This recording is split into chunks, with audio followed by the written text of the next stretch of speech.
가톨릭 교회가 우리 큰 집이나 되는 것처럼 생각하는 분들이 들어있고, 노골적으로 아예 표현도 그렇게 하는 분이 방송에까지 나와서 강의나 설교하는 걸 봤습니다. 매우 잘못된 인식을 가지고 있는 거죠. 그래서 오늘 이 본문에 보면은 예수님께서 어떤 그 사람에게 들어있던 더러운 귀신을 쫓아내는 그런 일이 있었습니다. 그 우리 본문 그 조금 앞을 당겨 보시면은 그 귀신 쫓아내는 이야기인데요.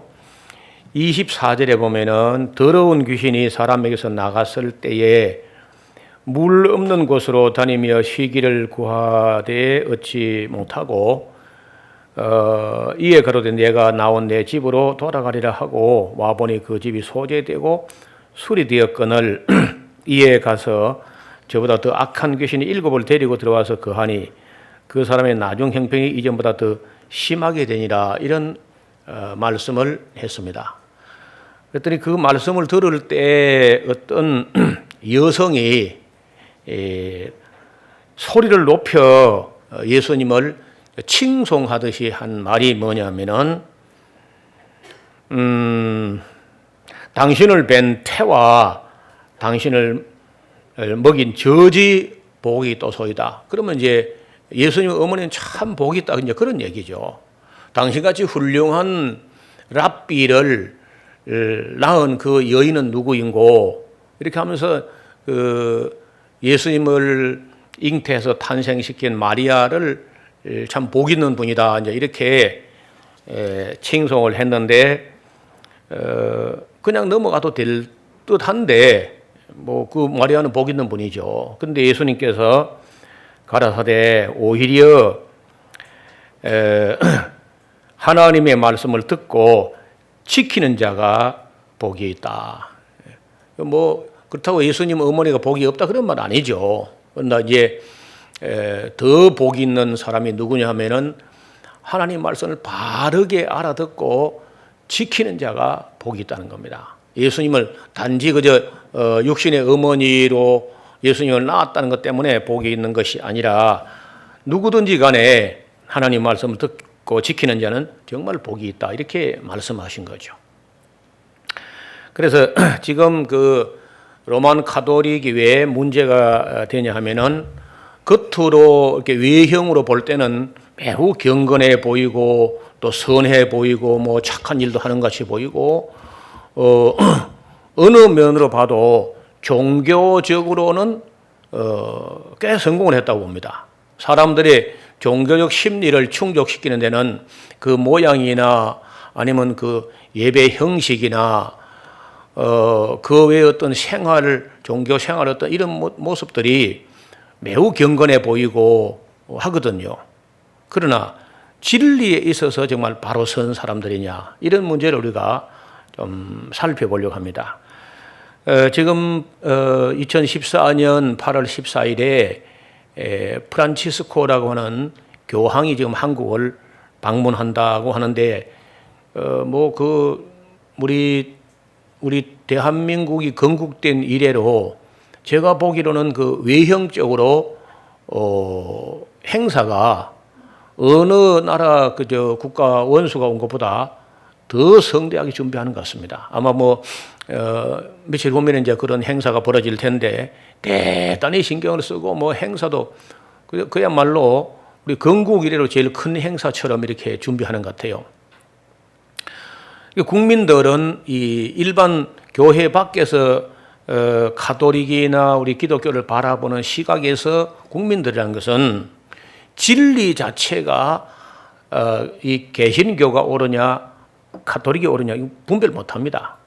교회에 와 있는 사람도 모르는데 교회 밖에서는 뭐 상상도 못할 일이죠. 그래서 이럴 때 우리가 좀 그 가톨릭이 정체가 뭔지 실체가 뭔지를 정확하게 알고 있는 게 좋겠다. 그래서 이 특강을 마련한 것입니다.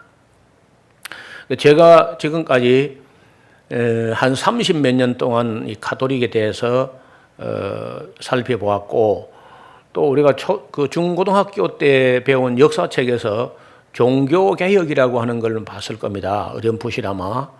그래서 이 종교개혁이라는 것은 중세 1000년 동안 로마 카톨릭의 그 부패한 부분을 보다 못한 마르틴 루터가 일어나서 1517년에 종교개혁의 기치를 들고 일어났었죠.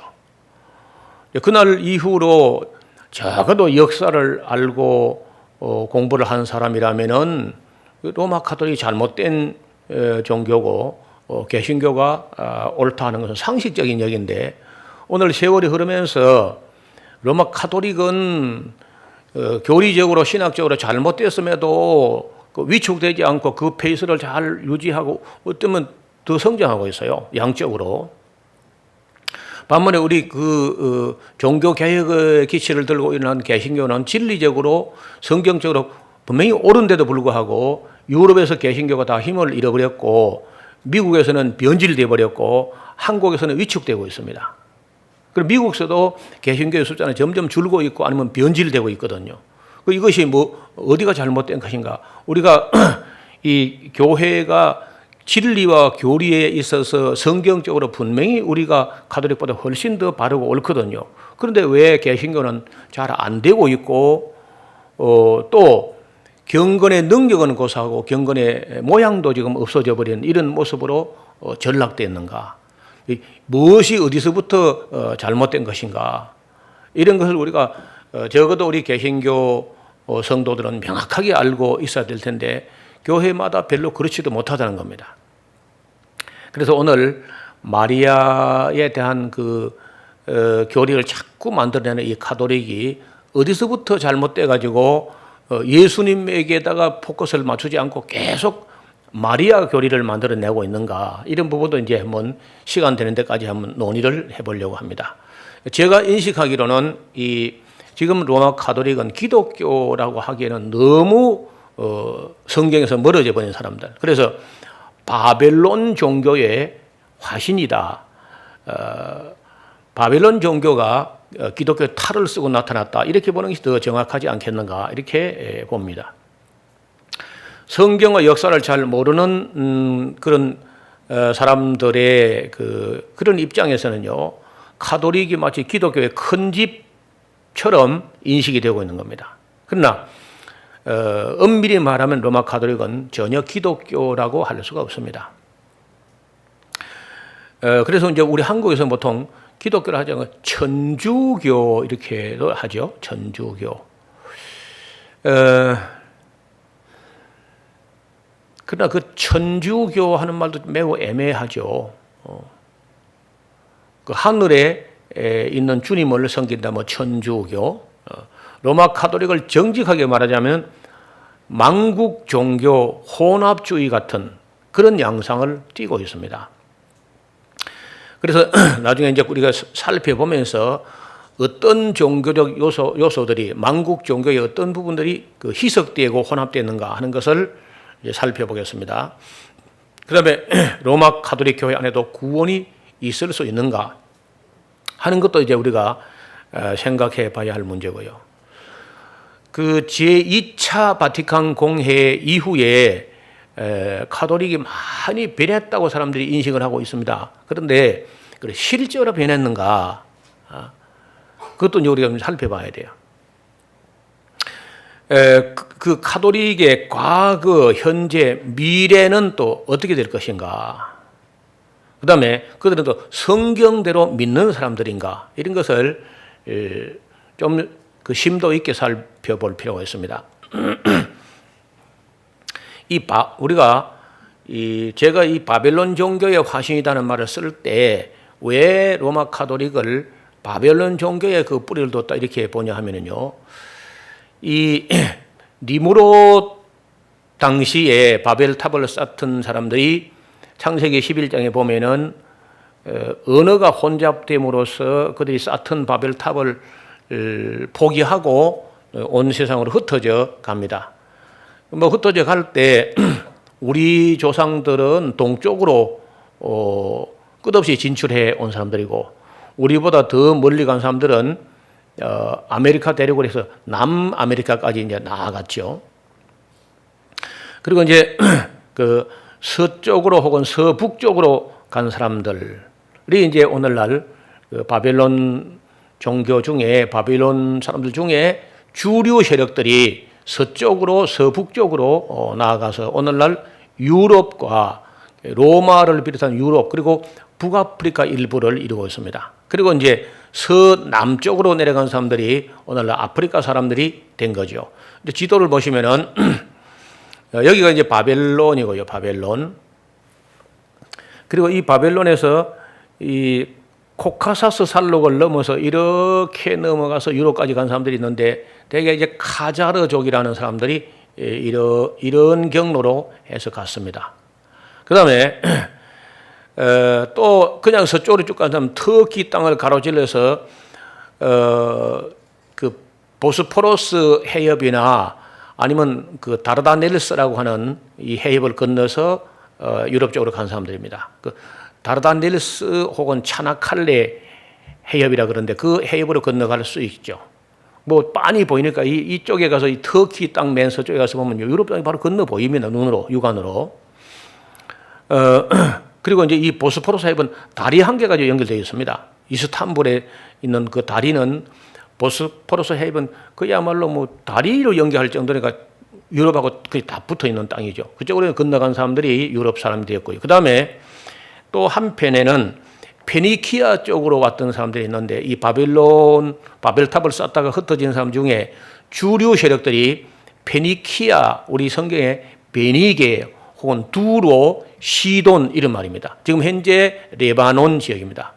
이쪽으로 왔던 사람들이 두 갈래로 다시 이제 로마로 가게 되는데 한 갈래는 그레데 크레타라고 하죠. 크레타. 우리 성경 그레데 섬으로 와가지고 그리스 땅을 하여서 유럽으로 로마로 간 사람들이 있고요. 그 다음에 또 한 세력은 카르타고, 지금 현재 투니스라고 하는 곳으로 갔다가 한니발 같은 사람들이 이제 그쪽 계열인데 이들이 다시 로마로 건너가서 이제 오늘 유럽 사람들을 종교를 이루었고 그 문화가 그대로 이제 같이 흘러갔는데 큰 경로는 대개 이렇게 네 가지 경로로 해서 유럽 문화를 이뤘다고 볼 수 있습니다.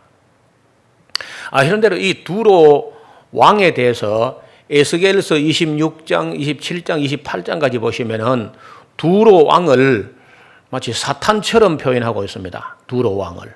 그리고 왜 두로 왕을 그렇게 사탄처럼 표시하느냐? 두로 왕이나 바벨론 왕을 갖다가 사탄으로 표현한 데가 이사야서 14장에는 그 바벨론 왕을 사탄처럼 표현하고 있고 에스겔서 26장, 27장, 28장에는 두로 왕을 사탄으로 이렇게 표현하고 있습니다. 그만큼 어느 시대나 할 것 없이 그 시대의 지구상에서 가장 강력한 나라는 하나님이 주관하시는 나라가 아니라 대부분 이 악령들, 사탄이 그 왕의 권세를 가지고 세상을 쭈무르는 그런 나라를 두고 사탄의 나라로 묘사하고 있다는 겁니다.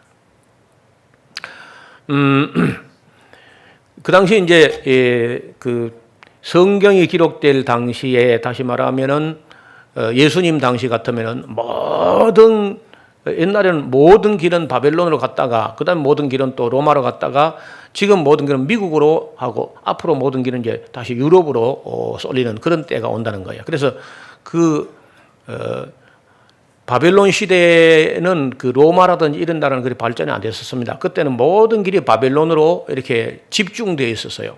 거기가 세계 최고 이제 권력자가 있는 곳인데 그쪽으로 길이 열리고 있었고 우리가 익숙한 말은 모든 길은 로마로 이런 말이 있죠. 모든 길은 로마로 이건 아주 익숙한 말인데 그거는 예수님 당시 이제 그랬고 지금은 모든 길이 미국으로 가 있다 했습니다. 지금 미국과 유럽이 하나가 되어 있고 모든 길은 유럽과 미국으로 가야 이제 선진국이라든지 이런 말을 듣게 되는 거죠. 이렇게 해서 이제 이들이 이루어 나가려고 하는 것은 그 하나의 집 안에다가 다 수용한다는 거. 하나의 집 안에. 그 하나의 집이 오이쿠메네라는 집이라는 뜻인데 그 하나의 집 아래, 한 지붕 아래 다 모은다. 그런 의미에서 에큐메니칼 운동이라는 게 세계 정치, 세계 종교 전체를 한 지붕 아래 모은다는 그런 의미를 가지고 있습니다. 그래서 니무롯 때에 한 사람이 통치하는 세계 가족, 온 세계를 하나로 뭉쳐가지고 흩어짐을 면하자 하고 이제 그 바벨탑을 쌓았던 거죠. 로마 시대는 로마가 온 세계를 지배하는 그 한 지붕 밑에 사는 것처럼, 그리고 지금 미국 시대, 유럽 시대 하면 이제 온 세계가 세계 정부나 혹은 로마 카톨릭한 종교 아래 다 하나가 되려고 하는 그런 움직임이 에큐메니칼 운동이라는데, 이 에큐메니칼 운동이라는 게 요즘 생각 같아도 따지고 보면은 그 뿌리가 아주 오래됐다는 겁니다. 그리고 그것은 전혀 하나님 뜻하고는 맞지 않는 이야기입니다. 하나님은 타락하고 죄를 범한 악한 인간들은 뭉치면 안 된다는 거예요. 뭉치면. 그래서 가능하면 흩어 놓으시려고 하는 거예요. 그런데 니무롯이라든지 로마 황제라든지 이런 사람들은 다 그리고 이제 적그리스도는 온 세계를 다 하나로 만들어서 혼자 통치를 하려고 하는 거죠. 저는 그래서 이 우리 교단에서 앞장을 서고 있는 이 에큐메니칼 운동을 별로 그렇게 달갑게 보지 않습니다. 진리 안에서 하나가 돼야 되지, 진리를 다 유보하고 양보한 상황에서 하나가 되겠다. 그거는 연합이 아니고 야합이죠, 야합. 근데 하나님께서 기뻐하지 않는 겁니다. 그 요한계시록 17장 3절에 보면은 성령, 요한 사도가 이제 성령으로 나를 데리고 광야로 갔는데 내가 보니까 여자가 붉은 빛 짐승을 타고 있더라. 그 짐승의 몸에 하나님을 모독하는 이름들이 가득하고 7머리와 10뿔이 있으며 그 여자는 자줏빛과 붉은 빗옷을 입고 금과 보석과 진주로 꾸미고 손에 금잔을 가졌는데 가증한 것과 그의 음행에 더러운 것들이 가득하더라. 그의 인마에 이름이 기록되었으니 비밀이라고 하고 또 큰 바벨론이라 땅의 음녀들과 가증한 것들의 음이라 하더라. 또 내가 보매 이 여자가 성도들의 피와 예수의 증인들의 피에 취하니라. 이 여자라는 이 여자는 이제 거짓 종교입니다. 거짓 선지자. 그런데 여자가 성도들의 피와 예수의 증인들의 피에 취했다. 그러니까 지금까지 예수님을 바르게 증거하려고 하는 사람들을 가장 많이 죽인 사람들이 로마 카톨릭입니다. 그래서 이제 얼마 전에 프란치스코라는 지금 그 한국 방문하겠다는 그 교황이 사과 성명을 냈어요. 기독교에 대해서 핍박한 것을 사과한다. 알긴 아는가 보죠. 사과한다는 성명을 냈더라고 보니까 핍박한 정도가 아니거든요. 종교 재판이라는 걸 가지고 그 성경대로 믿고 카톨릭이 잘못됐다고 말하는 사람들을 얼마나 죽였는지 아무도 모릅니다. 하나님밖에는 몰라요. 그렇게 많이 죽였습니다. 일단 이제 그 역사를 살펴볼 것이고요.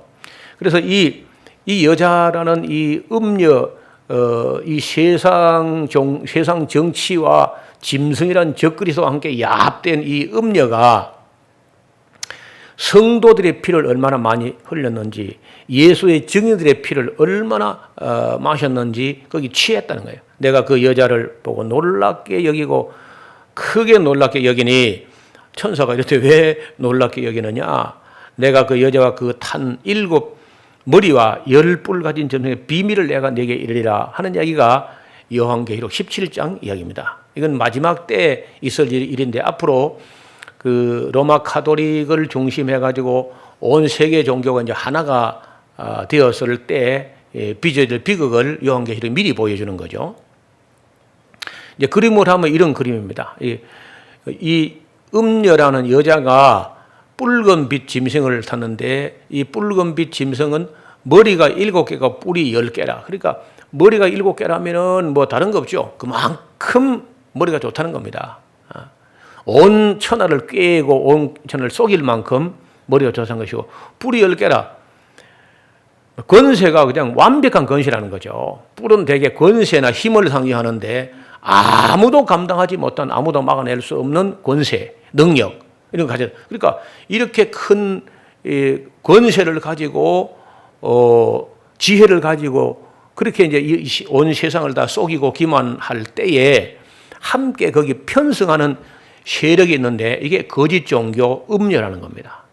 그래서 종교와 정치가 하나로 야합돼 가지고 그 정교가 분리가 되지 않고 정교가 하나로 이제 뭉쳐지거나 야합됐을 때 비극이란 것은 언제나 있었습니다. 그래서 이제 우리 이 개신교 이런 우리 기독교에서는 루터 칼빈 이후로는 정치와 종교는 완전 분리다. 이 말은 무슨 말이냐? 그 정치하는 사람들이 교회의 인사권에 아무런 권한이 없습니다.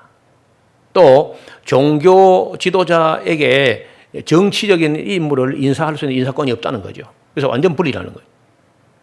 이렇게 보는 게 우리가 정교 분리의 원칙이라는 것은 불간섭입니다. 우리 종교에 대해서 정부가 이러다 말할 수 없게 되고 정치하는 것에 대해서 사람이 악을 행할 때 교회는 예언자적인 사명을 가지고 바른 말 할 수 있으나 그러나 뭐 거기 민사상 형사상 우리가 어떤 권리를 갖고 있지 않습니다.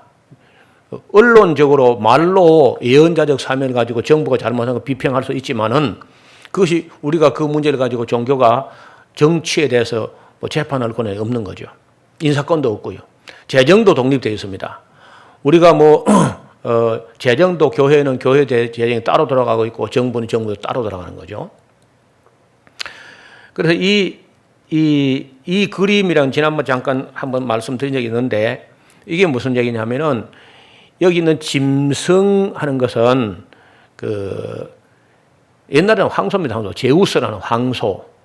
그리고 이제 이 타고 있는 여자는 에우로페라는 여자지요. 페니키아의 공주였다 그럽니다. 이 황소가 제우스고 제우스라는 신이 페니키아의 왕녀 공주 에우로페라는 사람이 너무 아름다운 걸 보고 황소 등에다 태하고 그래 데려갔다는 거예요. 그래. 이것이 유럽이 됐다. 에우로페 이런 것이 에우로페란 말에서 유럽이란 말이 나왔다. 이렇게 이제 보는 겁니다. 여기도 이제 제우스라는 등에 올라탄 에우로페 페니키아 공주. 아까 그 두로 이야기를 했는데 그 두로의 공주가 바로 이 페니키아 지역의 공주가 에우로페인데 이 에우로페가 유럽이 됐다는 겁니다. 이 그런도 마찬가지. 여기 지금 12별의 깃발을 달고 있죠. 유럽이라는 게 제우스 등에 올라선 에우로페. 이것이 유럽의 상징물로 인식되고 있는 겁니다. 이것도 마찬가지. 제우스 등에 올라타고 있는 에우로페라는 여자죠. 유로화의 동전 2유로짜리의 동전의 뒷면에 보면은 앞면은 2유로라는 말이 있고 2에우로페 유로 그리고 뒷면에는 그 제우스 등에 올라타고 있는 에우로페라는 여자 부조가 이렇게 되어 있습니다. 그래서 잔치할 때 짐승 위에 타고 있는 에우로페라는 여자를 모습을 딴 케이크를 만들어 가지고 이걸 자르면서 이제 잔치를 하고 하는 거예요. 그리고 그들은 그 옛날 바벨 탑을 쌓다가 하나님께서 언어를 혼잡하게 해서 이제 도모하지 못하게 했는데 그걸 미련을 가지고 지금도 그걸 회복하려고 하는 의식을 갖고 있으면서 에우로페, 유럽이라는 것은 many tongues one voice, 많은 언어가 있지만 한 목소리를 낸다 하는 기치를 내걸고 유럽 하나가 이제 연합되는데 이 악한 것들이 여러분 싸울 때 1차 대전, 2차 대전 전부 다 유럽에서 시작된 거 아닙니까? 싸우는 것도 사탄이 시키는 것이고 이렇게 야합시키는 것도 사탄의 성령이 하는 게 아니라 전부 다. 그래서 지금 유럽을 지배하는 정신은 영은 성령이 지배를 받지 않고 늘 악령의 지배를 받고 있는 것이 아니냐. 그게 언제부터 그렇게 됐느냐. 그 에우로페 정신, 다시 말하면 제우스 에우로페 정신, 그 정신이 아직도 맹맥히 이어져 온다는 성경에 있는 성삼위일체 하나님을 믿고 있는 것이 아니라 마리아를 믿는다든지 아니면 그 종교로는 마리아 종교로 정치로는 에우로페 정신으로 이렇게 야합되어 가고 있는 모습들이 성경에 있는 신앙의 전통을 쫓는 게 아니라는 거예요. 그래서 유럽 연합의 의사당 건물을 꼭 옛날 무너진 그 바벨탑 형식으로 이렇게 건물을 지는 거예요. 그래서 바벨론 정신의 회복을 위해서 유럽 사람들의 의식 속에는 이미 사탄이 자리를 잡고 오직 그 옛날 무너진 바벨탑 정신의 회복을 추구하고 있다는 겁니다. 이들은 자신들이 하는 짓이 무엇을 의미하는지 전혀 모르거나 아니면 알면서도 의도적으로 그렇게 하는 것 같아요. 누가 봐도. 이러한 일은 어린 아이들의 장난이 아니고 총력을 경주하여 이 어려운 가정을 만들어가고 있는 겁니다. 그래서 그 뒤에서 혹은 그 위에서 누군가 컨트롤을 하고 있는데 아마도 그 컨트롤하는 영이 성령은 아닌 거란 말이에요. 이게. 성령이 이렇게 안 할 거 아닙니까? 틀림없이 성령이 안 하면 악령이 하는 거죠. 그래서 유럽과 미국에는 이미 기독교의 진리에 대해서 반기를 들고 배도가 시작됐다고 봅니다. 이미. 우리가 데살로니가 후서 2장에 보면은 예수님이 오시기 전에 먼저 있을 일이 있는데 먼저 배도하는 일이 있다. 그런데 이 배도가 이미 시작된 것이 아니냐. 지금 현재 여러 가지 그 문명과 문화가 좀 발전되고 발달됐다는 사람들이 미국과 유럽인데 이 미국, 유럽 사람들의 정신이라는 게 이런 식으로 바벨론 정신으로 변절돼 가고 있는 거 볼 때 이미 배도의 신호탄이 우리에게 이미 다 보여진 것이 아니냐. 이렇게 이제 해석하는 거죠. 한국 교회는 거기에 뒤질세라 그 뒤를 쫓아가기에 정신이 없습니다. 사탄은 이러한 일을 오래전부터 준비해온 것 같아요. 절대 포기하지 않고. 그리고 그동안에 우리 교회는 뭘 했을까요? 유럽의 기독교는 지금까지 뭘 했냐는 거예요. 여기에 대해서 제동을 걸거나 아니면은 이것을 경고하거나 하는 강의도 한번 안 나오거든요. 자, 이제 그 로마 가톨릭이라는 게 기독교가 아니고 변절된 종교라는 이야기를 한번 이제 본격적으로 한번 해보려고 그래요. 주후 300년경부터 죽은 자를 위하여 기도하는 것과 이 십자가를 그리는 거 뭐 이렇게 하는 게 이제 시작돼서요. 그 처음에 없던 겁니다. 그런 게 초대교회 없던 건데 AD 한 300년부터 죽은 자를 위하여 기도는 우리 기독교에서는요 죽은 자를 위해서 기도 못하게 되어 있어요. 전에 우리 교단의 어떤 목사님이 죽은 자를 위해서 기도를 했습니다. 그랬더니 그것이 이제 교단에서 문제가 돼가지고 목사직을 면직을 하는 일이 생겼어요. 그래서 우리는 사실은요 고인의 명복을 빌며 그런 말도 우리는 못하게 되어 있습니다. 그런데 그 죽은 자를 위해서 기도 했고 또 그 하는 걸 꼭 고집하던 목사님은 자기 지론이 뭐냐 하면은 죽은 자를 위해서 기도해도 하나님이 안 들어주실 수 있지만은 일단 유족들에게 위로가 되지 않느냐는 거예요. 그래서 믿지 않고 어떤 사람이 죽었는데 그 죽은 자를 영혼을 위해서 그 목회자가 기도를 해주면은 그 기도한다고 해서 하나님께서 그 기도에 들어주실 리가 없겠지만은 유족들에게는 다소 위로가 될 것 같아서 했다. 그게 이제 변명이에요. 그래서 이 문제를 갖다 우리 교리에는 그렇게 못하게 되는데 그거 하느냐 하니까 교리는 절대가 아니지 않느냐. 이래가지고 이제 그 목사님이 절대 양보하지 않아가지고 그 교회는 그저 우리 교단이 잘렸습니다. 그런데 가톨릭은 진작부터 했어요. 300년부터. 그 다음에 주후 375년에 천사들과 죽은 성도에 대한 숭배가 시작됐어요. 천사 숭배. 이 골로새서에서 천사 숭배 이런 거 못하게 되어 있거든요. 하지 말라고. 성경 도처에 요한 사도 같은 분도 천사를 보니까 그냥 주여 하면서 경배하려고 하니까 상관 나에게 하지 말고 오직 하나님만 경배하라. 천사도 우리 경배 대상이 아니고 또 죽은 사람도 아무리 위대한 사람이라도 그러니까 흠모할 수 있고 추모할 수 있으나 숭배 대상은 아니라는 거죠. 그 다음에 378년에 로마 교회 감독이 이교도의 성원장이 된다고 발표합니다. 이게 무슨 말이냐면은 로마 가톨릭의 교황은 가톨릭의 수장만 되는 게 아니라 불교나 뭐 힌두교나 모든 종교의 성원장, 곧 법황이다. 모든 법 위에 있는 황제다. 이렇게 한 거예요. 그 다음에 이제 주후 394년에 매일 거행하는 미사가 채용됩니다. 미사는 또 예배가 아닙니다. 그게 미사라는 말 자체가 다 끝났으니까 집에 가시오 그 말인데 사실은 그 용어도 뭐 생각도 없이 그저 미사라고 이렇게 한 거야.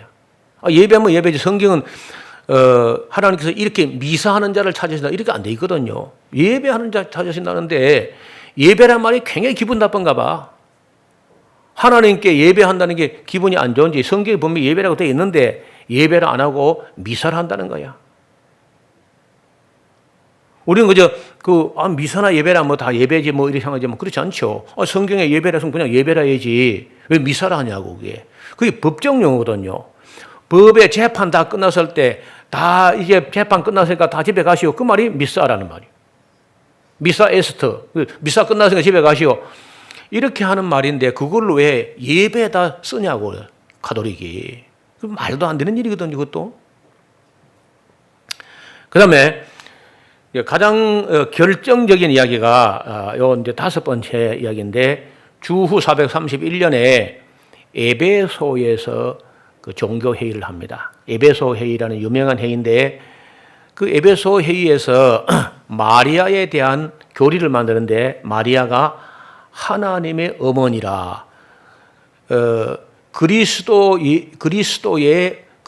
하는 예수의 인성의 어머니냐 아니면 하나님의 어머니냐 하는 걸 놓고 이제 그 격돌을 하게 됐는데 네스토리우스라고 하는 사람은 훗날 그 경교 그 빛의 종교라고 하는 경교의 창시자처럼 됐는데 이 사람은 예수 그리스도의 인성의 어머니에 불과하다. 일반 여인 중에 그냥 복되고 경건한 부인이다. 이렇게 말하는 게 이제 그 네스토리우스 주장이고 하나님의 어머니라고 주장한 사람들이 로마 가톨릭 사람들인 거예요. 근데 그 네스토리우스 파가 반론을 제기할 파가 도착하기 전에 날치기 회의로 마리아는 하나님의 어머니다 땅땅땅 치고 넘어가 버린 거예요. 그래가지고 이제 그날 이후 AD 431년 이후로는 마리아는 하나님의 어머니로 왜 예수님이 하나님인데 예수님이 하나님이라면 마리아가 예수님 낳았으니까 하나님의 어머니 아니냐 이런 논리인 거예요. 그래. 그래서 이제 그 본격적으로 그때부터 마리아가 성모가 됩니다. 성모. 성모라는 말을 우리 가끔 기독교인도 가끔 쓰는데 저는 쓰지 않습니다. 성모라는 말은요. 성부와 짝이 되어 있는 말이에요. 용어가. 성부, 성모, 부모. 성부, 성모. 그럼 하나님과 동격이죠. 그러면 삼위일체가 아니라 성부, 성모, 성자, 성령요. 사위일체로 가는 길이 열리는 거예요. 이게. 그러면 안 되는 거죠. 그러니까 우리가 절대 기독교인들은 성모라 하면 안 됩니다. 그냥 마리아야, 마리아. 주후 528년에 수도원 제도가 생겼는데 이탈리아의 몬테 카지노에 있는 최초의 수도원을 세운 카지노의 베네딕트에 의해 가지고 이런 수도원이 시작되었습니다. 여러분 아신 대로 예수님께서는 너희가 수도원의 소금이라 한 게 아니고 세상의 소금이라. 수도원에 가서 수도원하고 있으라 이런 얘기가 아닙니다. 우리 이 기독교가 실수한 거는요. 기도원이라는 걸 세워가지고 예상한 기도 신비운동이 나가지고 교회를 변질시키는데 이 가톨릭에서는 이 수도원이라는 게 또 문제를 일으킵니다. 수도원. 근데 우리 교단 목사님들 중에 자꾸 교회가 수도원적 교회가 돼야 된다. 하도 교회가 좀 천박하게 구니까 품위 없이 너무 소란스러우니까 좀 조용해야 되겠다 하는 그런 모습을 흠모해서인지 자꾸 수도원적 교회 이런 말을 해요. 우리 교단 사람들이. 그 다음에 주후 590년에 드디어 그레고리 1세가 교회 황제로 취임을 하면서 교황이 나옵니다. 그럼 그때 교황이 없었거든요. 따라서 지금 우리는 교황 그레고리 1세가 공식적으로 교황이다고 했지만은 로마 카톨릭은요, 교황 그레고리 1세를 교황 1세로 보지 않습니다. 1대로 보지 않고 리너스라고 하는 로마의 초대 감독이 두 번째고 그 앞에 베드로가 초대 교황이다 이렇게 우기는 거예요. 여러분 베드로가 언제 로마 교황 된 적이 있어요? 세상에 제일 큰 거짓말 두 개가 있는데 진화론하고 하나는 베드로가 교황이라는 거예요. 베드로는 교황할 생각도 없었고 전혀 그러니까 베드로가 로마 초대 교황이다 그것처럼 엉터리가 없는 여러분 그런 거짓말 해도 믿어 죽었다는데 참 내가 안타까운 일이야. 그 뭐 믿어 주겠다는데 그냥 그 거짓말도 어떻게 해서 그렇게 될 수 있는지. 그 다음에 593년에 그레고리 1세가 연옥 교리를 만듭니다. 연옥. 그 연옥 교리가요 만들어지고 오래된 겁니다. 연옥이라고. 성경에 연옥이 없습니다. 그 다음에 주후 600년에 교황 그레고리 1세는요 기도와 예배에 라틴어만 사용하도록 규정합니다. 라틴어만. 그래서 제2차 바티칸 공회 그러니까 최근에까지만 해도 이 가톨릭 사실 한국에 있는 그 가톨릭 미사에서 메시지가 로마 교황청에 내려옵니다. 신부나 이건 뭐 주교나 추기경이 있다 할지라도 한국말로 이렇게 설교를 하는 게 아니라 라틴어로 내려온 걸 라틴어로 읽어주고 끝이야. 한마디도 못 알아듣죠. 그렇게 하기를 얼마나 해왔느냐. 600년부터 1900년, 1300년 이상을 아무도 알아듣지 못하는 라틴어로만 메시지를 읽어줬습니다. 그래서 그 메시지라는 말 자체가 교황청에서 만드는 메시지를 온 세계 교회에 똑같은 라틴어로만 읽어주게 했어요. 그 진행하는 모든 사회하는 용어도 다 라틴어로 이렇게 이제 하니까 회중은 아무것도 알아듣지 못하고 이제 습관적으로 하는데 따라하는 겁니다. 이게 말이 됩니까? 고린도전서 14장에 보면요, 바울이 외국어로 방언을 했거든. 통역해서 다 알아듣고 아멘하게 하라. 그러지 않던가요? 그러니까 이것이 너무 불합리하다는 게 이제 1300년 이상 이어오다가 제2차 바티칸 공회 이후에 자국어로 번역을 해서 읽어줄 수 있다. 이런 거죠.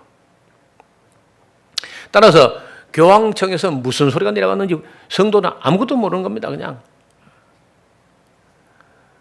제가 한 10여 년 전에 모스크바에 있는 우리 교단을 세운 장신대에서 모스크바 장로의 신학대학이 있는데 거기 강의를 열흘 동안 강의를 갔었어요. 그때 이제 러시아에 있는 정교회, 러시아 정교회는 히랍 정교회 교단이 분리되어 있습니다.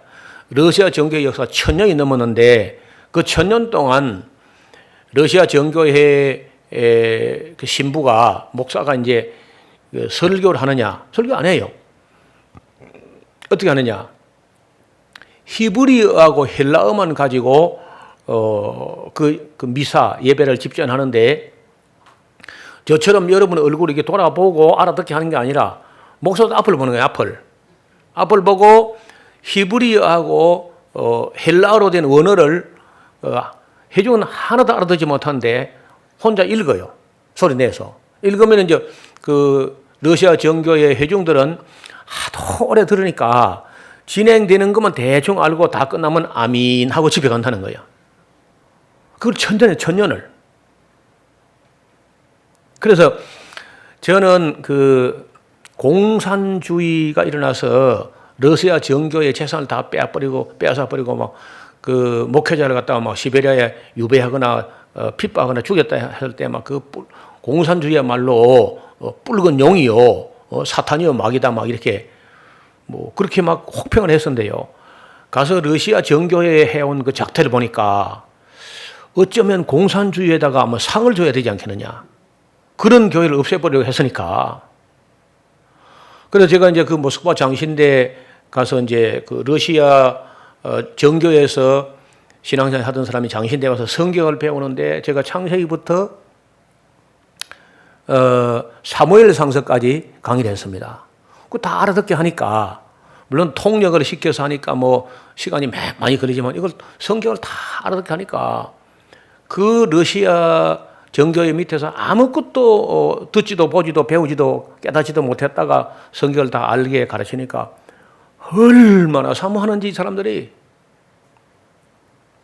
숨을 죽이고 듣는 숨을 죽이고 그리고 저한테 와서 이제 쉬는 시간에도 와서 통역도 시도 못하게 나도 시도 못하게 와가지고 뭘 하느냐 우리가 목사님 강의에 푹 빠져버렸는데 목사님 가고 나면 우리가 어떻게 헤어날지 모르겠다 이렇게 표현하는 거예요.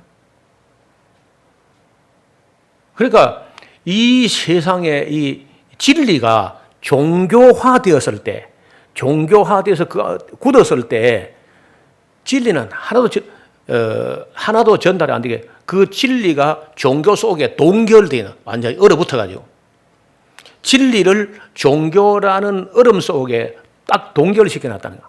하나도 맛도 못 보게. 그걸 제가 러시아 정교에서 확인하고 그러면 로마 가톨릭이 라틴어로만 예배를 미사를 집전하게 했으면 회중이 아무것도 알아듣지 못했을 거 아니에요. 그래서 무슨 악을 행하고 있는지 무슨 비진리를 무슨 비본질적인 것을 교회에 도입하는지 일반 가톨릭의 회중들은 알 길이 없습니다. 이런 게 로마 가톨릭이란 거예요. AD 800년에 마리아와 죽은 성도에게 기도하게 가르쳤습니다. 마리아에게 이제 기도하는 게 AD 800년부터 마리아에게 기도할 수 있고 죽은 성도에게도 기도할 수 있다. 예를 들면 이제 어떻게 하느냐? 우리 입장에서 이렇게 하는 겁니다. 성경을 가르치고 성경을 또 질문하면 대답을 잘 해둔 목사가 있었다. 그 이제 에스라우스 노목사잖아요. 그렇죠? 그럼 이제 그 가톨릭 같으면요. 제가 죽은 후에 제가 이제 복자로 이렇게 시성이 되면은 성경 모를 때는요. 누구한테 기도냐? 노우에게 죽은 성노우에게 기도하라. 이렇게 하는 거예요. 여러분 이따 이게 나올 텐데 가톨릭에서 그걸 만들었다는 거예요. 벌써 800년에 죽은 성도에게나 마리아에게 기도할 수 있다고 이제 교리를 만든 거죠. 그러니까 그런 사람들은요. 죽은 조상에게 제사하는 거 아무 문제가 안 된다는 거예요. 그 다음에 조금 바뀌었는데 주후 709년에 교황의 발에 키스하는 이교도들의 행사가 시작됐어요. 여러분 사도행전에 보면요. 베드로가 고넬료 집에 들어갈 때 그 고넬료가 막 땅에 엎드려 절을 하려고 하니까 베드로가 이렇게 하지 말라고 나도 당신은 똑같은 사람이다 하면서 절하지 못하게 했어요. 그런데 교황의 발에 입을 맞추고 절을 하게 했다는 겁니다. 그 경배를 천사도 안 받는데 제가 우리 집에서 그 딸들이나 무슨 뭐 사위나 외손자나 외손녀가 와서 세배하려고 해도 제가 세배 사양합니다. 오래됐습니다. 처음엔 내가 60세 넘으면 받겠다 하다가 60세 돼도 내가 도저히 양심에 하나님도 경배를 못 받는데 내가 절 받아도 되겠느냐. 그래 70 넘어 한다 했다가 이제 70 넘어도 안 된다. 못하게 했어요. 그래서 이 말도 안 되는 일들이 가톨릭에서 진행됐습니다. 주 750년에 교황의 세속적인 권력을 주장하게 됩니다. 왕들도 다 교황 밑에 있다. 이제 왕을 인준하고 말고도 교황이 그런 권세를 갖는다는 거예요. 그 다음에 예수님께서는요, 그런 문제를 두고 내 나라는 이 세상에 속한 것이 아니다고 했잖아요, 분명히. 그런데 로마 가톨릭이 이제 그런 행사를 했다는 거예요. 그런데 그 사람들은 성경하고 상관이 없습니다. 성경에 뭐라 했든지 말았든지 간에 얼마든지 할 수 있다는 건데 왜 이 사람들이 이렇게 생각하느냐? 성경을 누가 인준했느냐는 거야. 성경을. 우리 교회가 인준했다는 거요. 교회가 성경을 인준한 것이기 때문에 교회가 성경을 폐지할 수 있다. 이런 뜻이죠. 그리고 보탤 수도 있고 뺄 수도 있고 한다. 이게 이제 로마 가톨릭의 성경관입니다. 그들은 성경 아래 교회가 있는 것이 아니고 가톨릭 교회 아래 성경이 있어요. 그리고 가톨릭 교회는요, 성경보다 권위가 위에 있는 거예요, 이 사람들은. 우리 기독교는 우리가 아무리 잘 믿어도 성경 아래에 있다, 교회가. 그 차이죠? 그러니까 자기들이 성경 위에 있기 때문에 성경에 없는 것을 더 만들어 성경에 보탤 수도 있고 뺄 수도 있다는 거예요. 성경 위에 있으니까. 성경을 인준한 게 가톨릭 교회가 했다, 이 생각이에요, 자기들은. 큰 차이죠. 그 다음에 주후 788년에 십자가와 초상과 유골 숭배가 또 시작됩니다. 성자의 유골. 그래가지고 이제 유골뿐 아니라 유품. 전 세계의 가톨릭 교회, 큰 교회마다 예수님 십자가에 못 박혔던 그 나무 쪼가리를 갖다 놓고 이제 그걸 서물 숭배라 그래요. 예수님 십자가에 못 박혔던 나무를 많이 못 가져가고 세계 교회가 많으니까 조금 떼가가지고 그걸 놓고 숭배하는 겁니다. 그 나무를. 그걸 서물 숭배라 그러는데 그걸 다 모으면요, 며칠 된답니다. 가짜 나무가 많다는 거죠. 근데 그걸 하나 또 보관하면은 그 교회는 또, 복이 많고 영성이 더 있는 교회다. 여러분, 이게 가톨릭이랍니다, 가톨릭. 초상과 그림을 그려놓고 십자가 숭배, 초상 숭배, 유골 숭배, 서물 숭배, 이런 걸 이제 다 할 수 있는 게 가톨릭입니다. 주후 850년에 소금물을 뿌리는 성수 의식이 발명됐습니다. 자, 제가 최근에 어떤 우리 오순절 교단 계통인데 보니까 어느 그 교회에서는요, 그 물을 뿌린다는 거예요. 그 물 뿌리면 또 병이 난다나 어쩐다나. 여러분, 물 안 뿌려도 병 났습니다. 안수 안 해도 났습니다. 근데 물을 뿌리가 어차피 났습니다, 병은요. 여러분, 기도 안 해도 났습니다. 제가 얘기했죠. 일평생에 사람이 병이 100번 걸리면요, 99번은 다 났습니다. 그렇죠? 마지막 한 번만 안 낫는 거예요. 그런데 기왕 낫는 건데 물을 뿌리가 나오니까 물 뿌려 나온 것처럼 되는 거죠. 그 다음에 이제 기도해 나니까 기도해서 나왔다, 이렇게 생각하는 거라. 그건 미신이거든요. 이런 걸 가지고 자꾸 사람들이 이제 쇼를 하는 겁니다. 주후 890년에 그 성 요셉에게 대한 숭배가 시작됐습니다. 그때까지 예수님 아버지 요셉은 전혀 이제 찬밥이었는데, 그래서 이제 890년부터 요셉 숭배가 또 시작되었습니다. 965년에 교회 종을 울리는 것을 시작했는데, 요한 14세 때 라테란 회의에서 종을 치게 했습니다. 교회. 그 앞엔 종이 없었습니다. 숨어서 예배하던 시대가 있었잖아요. 숨어서. 그래서 이제 이게 10세기, 그러니까 965년에 종을 치는데, 여러분, 우리도 뭐 따라 종 쳤죠? 근데 요즘 뭐 종 치는 교회 있어요, 없어요? 다 없어졌어, 다.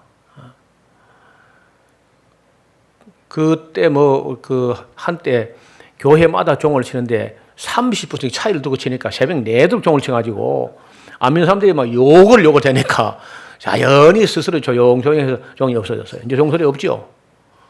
그 종을 보면은요, 그 가톨릭의 종 소리가 듣기가 좀 편안합니다. 그 라 음에 맞춰요. 도레미파솔라 땅 이렇게 맞춘 게 이제 이 가톨릭 종 소리입니다. 불교는 징 이렇게 하는 거고, 이제 그 우리 기독교 다시면 가톨릭에서는 그 종 소리를 라 음에 맞춰서 소리가 나야 이제 잘 나오는 거라 그래요. 제가 처음에 교회 나갈 때마다 종을 쳤습니다. 제가 이제 그 새벽기도 나가서 종치고 새벽기도 드리고 했는데 지금 뭐 그다음 이제 차인벨이 또 나와가지고 한창 막 요란스럽게 울리고 하다가 지금은 뭐 온 도시에 한 군데도 아마 종을 안 치는 것 같아요. 그다음에 주후 995년에 성도들의 서품은 교황 요한 15세에서 시작됐다. 그 품격을 정하는 거야. 그래서 성 누구누구, 복자 누구누구 이렇게 서품 제도가 생긴 거죠. 그 다음에 주후 998년에 금요일과 사순절에 금식을 시작했습니다. 늘 하던 게 아닙니다. 이제 그때부터 시작한 거예요. 또 자꾸 이제 없던 걸 뭘 자꾸 만들어내는 거죠. 주후 1079년에 교황 그리고리 7세가 성직자의 독신을 규정했습니다. 그 앞엔 또 결혼했던 거랬다고. 아시죠? 베드로가 자기 아내와 같이 다닌 거. 베드로처럼 하면 결혼해야지 그래. 베드로 후계자라면서. 여러분 성직자의 독신을 규정을 했는데 하려면은 박해시대 했어야지. 박해 다 지나가고 나서 갑자기 이 성직자의 독신을 주장한 거야. 지금 현재 엊그저께 신문에 보니까 가톨릭의 그 성직자의 2%가 그 소년 남자 소년 성폭행 2%이고 미국의 가톨릭 신부의 50%가 게이라는 거예요. 이 문제는 가톨릭의 가장 큰 문제입니다. 내가 교황이 되면 될 것도 없지만은 빨리 없애. 결혼해라 빨리. 결혼하면 간단한 걸 갖다가 그걸 결혼 못하게 해가지고 그 심각한 문제는 가톨릭 내에 부패가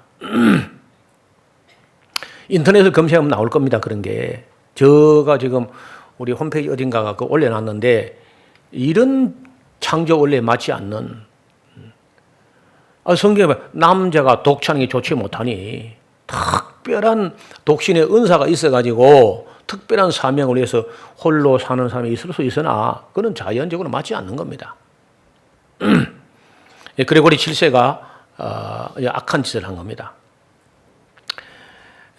주후 1090년에 은둔자 베드로라는 사람이 로사리오, 이 묵주 있죠, 묵주. 손에 염주 같은 거 있잖아요. 그 뭐 하려고 하느냐? 주기도문을 하루 몇 번 했는지 이거 세려고 해요. 그래 이제 한 번 하고 이제 하나 넘기고 이렇게 하는 건데 그걸 불교에 있던 건데 상당히 탐이 났던가 봐요. 그래서 이제 그걸 또 수용을 해가지고 1090년에 은둔자 베드로라는 사람이 로사리오를 도입하게 됩니다. 가톨릭이 지금 이를 따르고 있는 거죠. 예수님께서 기도를 중언 부언하고 기도를 세는 거 이건 이교도에서 행하는 겁니다. 브라만교와 불교와 이슬람교에서 하는 행위죠.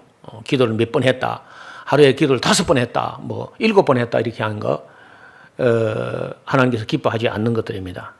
그 다음에 1184년에 그 악명 높은 종교 재판이 시작됩니다. 그러니까 이때까지도 가톨릭이 온 세상을 다 다스린 시대에도 성경대로 믿고 가톨릭을 따라가지 않으려는 사람이 많이 있었다는 겁니다. 그리고 그 가톨릭이 하는 것에 대해서 반기를 들거나 반론을 펴거나 하는 사람이 있을 때 다 잡아다가 마녀 사냥이라고 해가지고 종교 재판에 가서 다 죽이는 거죠. 이는 1223년 그레고리 9세에 의해서 정식으로 이제 시행되기 시작합니다. 좀 더 거슬러 올라가면 주후 850년에 또 교황 레오 4세가 산타 스칼라의 계단을 무릎으로 오르는 사람들의 죄를 사하는 의식이 시작돼서 지금도 그 로마에 가게 되면은 그 산타 스칼라 성계단교회라는 교회가 있습니다. 저는요 그 로마에 가가지고 그 계단이 막 무릎 꿇고 그 계단을 올라가는데 무릎을 꿇고 계단 한 계단 한 계단 입을 맞춰서 올라가는 거예요. 그래서 올라가면 뭐가 있는지 알았더니 올라가면 그게 다야. 거기에 강대상이 있는 것도 아니고 뭐 아무것도 없고 계단만 있습니다. 입구에 이제 계단이 쭉 있는데 계단을 올라갔다 이렇게 이쪽 내려오는 거야. 그래서 가톨릭 사람들 전부 이제 지금도 계단마다 입 맞추고 무릎 꿇고 기어 올라가고 우리는 이제 걸어 올라가고 이제 우리는 걸어 올라갔다 걸어 내려옵니다.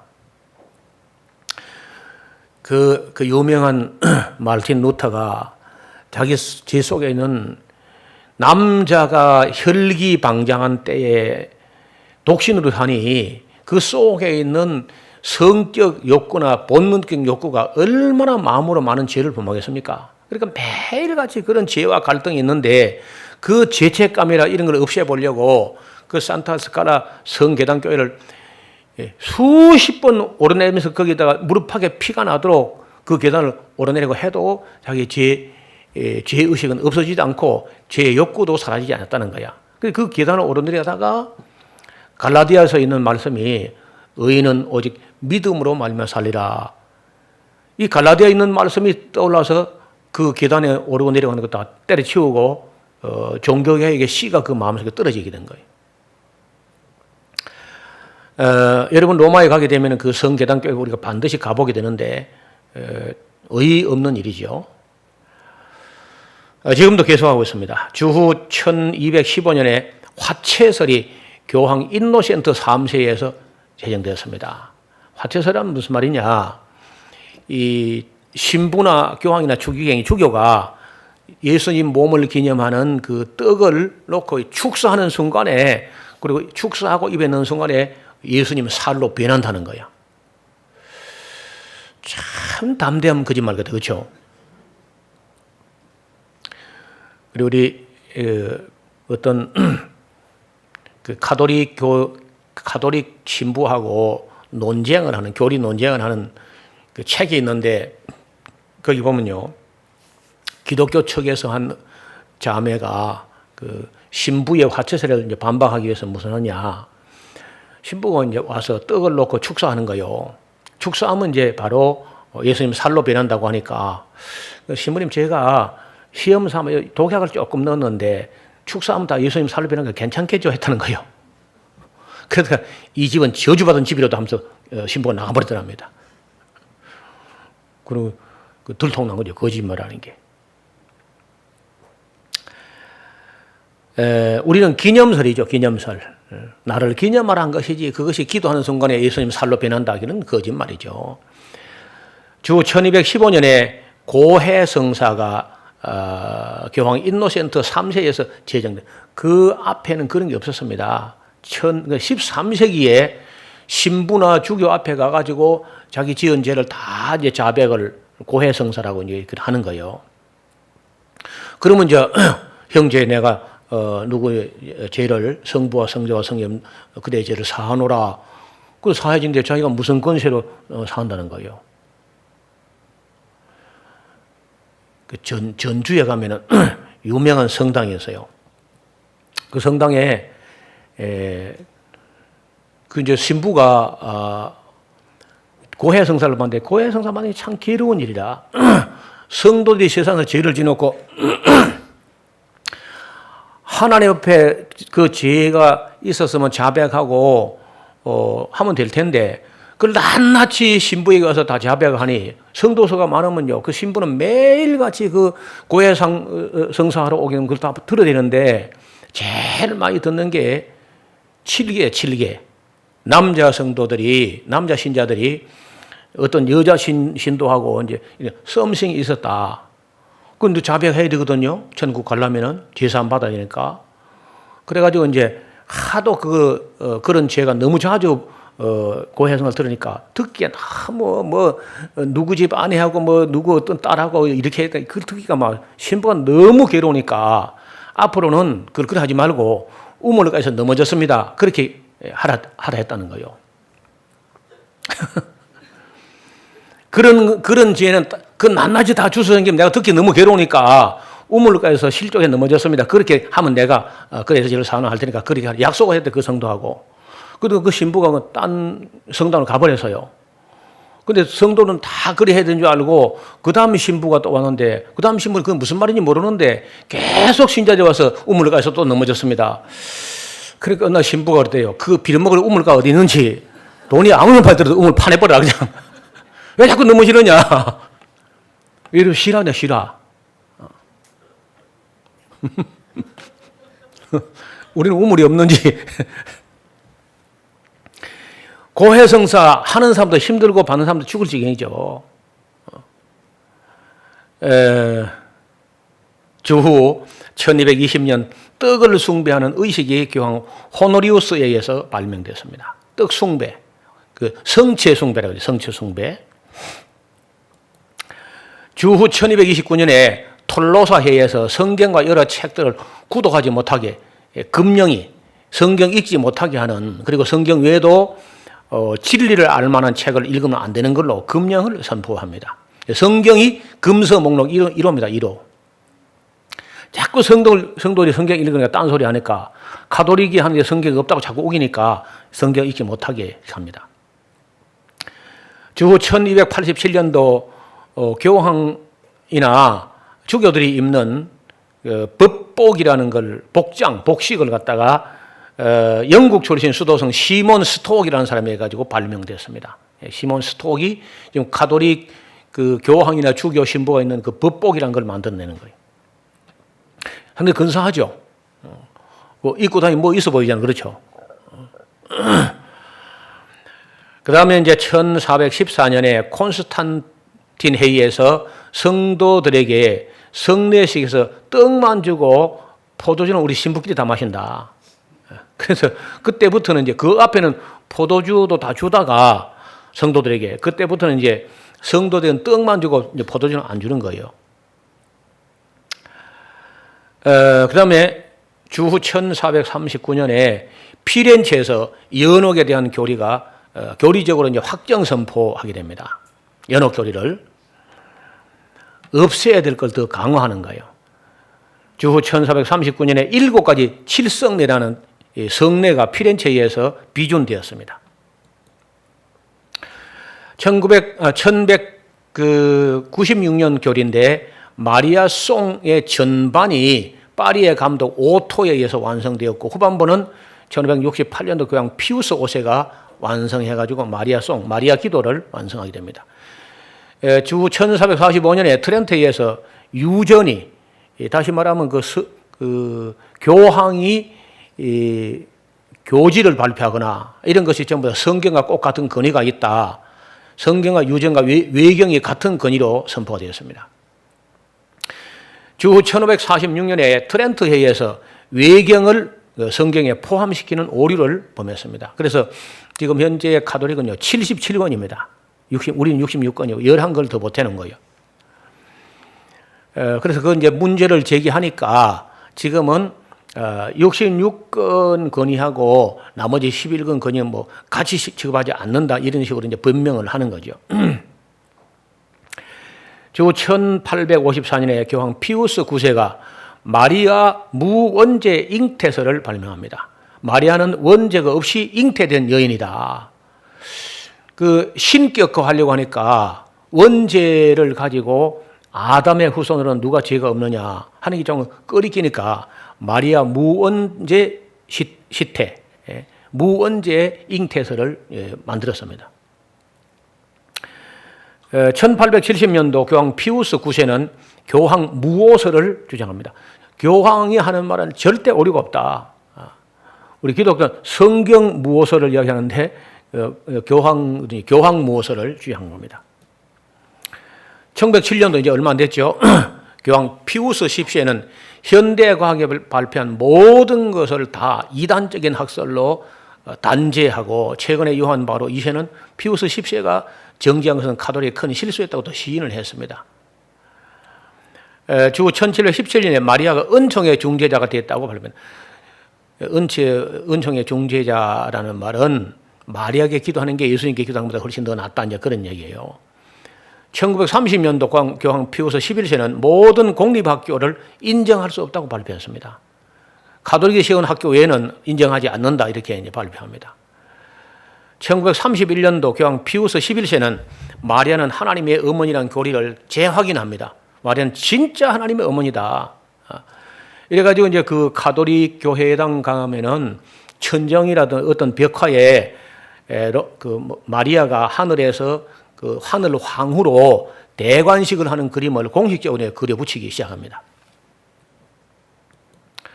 주 1950년도 피우스 12세가 마리아가 부활을 승천했다고, 마리아는 지금 무덤 속에 있는 게 아니고 이미 부활을 승천했다고 이제 교리를 선포합니다. 주 1962년도 요한 23세는 마리아 종신처녀로 지냈다는 겁니다. 마리아는 예수님만 낳은 것 뿐이고 다른 아들들은 마리아가 낳은 게 아니다. 그래서 그는 요셉의 전처에서 난 아들이거나 아니면은 뭐 이종사촌, 고종사촌 데려온 애들이다. 이렇게 하고 예수님 외에는 아무도 낳지 않았다. 이제 이렇게 종신처녀설을 만듭니다.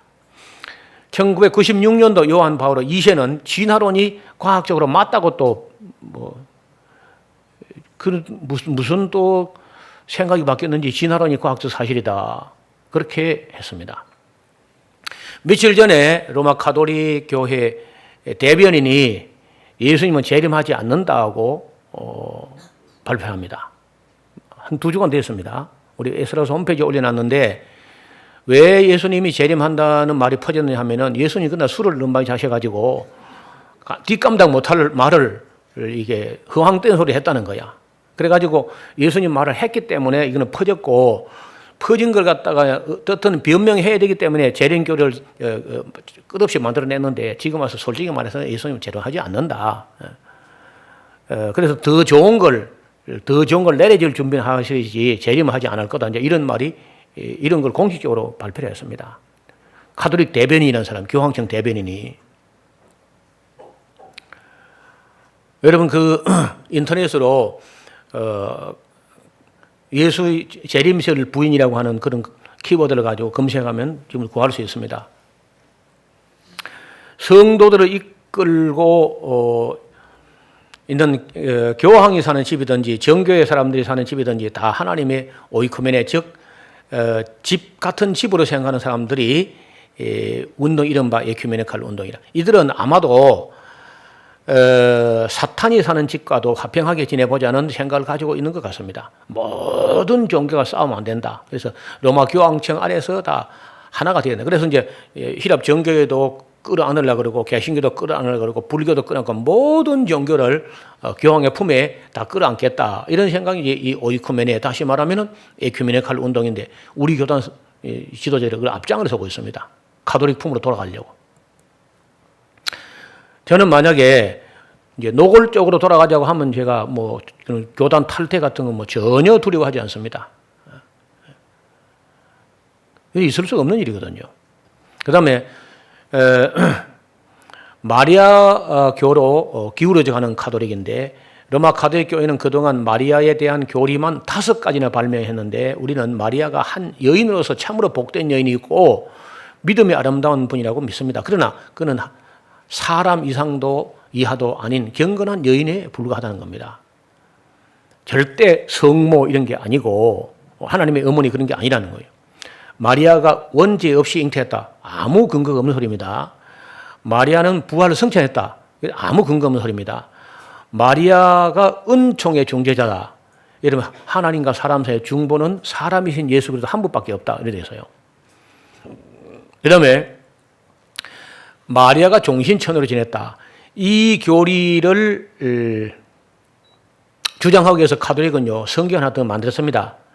야고보 원복음서라는 신약 위경 가짜 경전이 있습니다. 야고보 원복음서.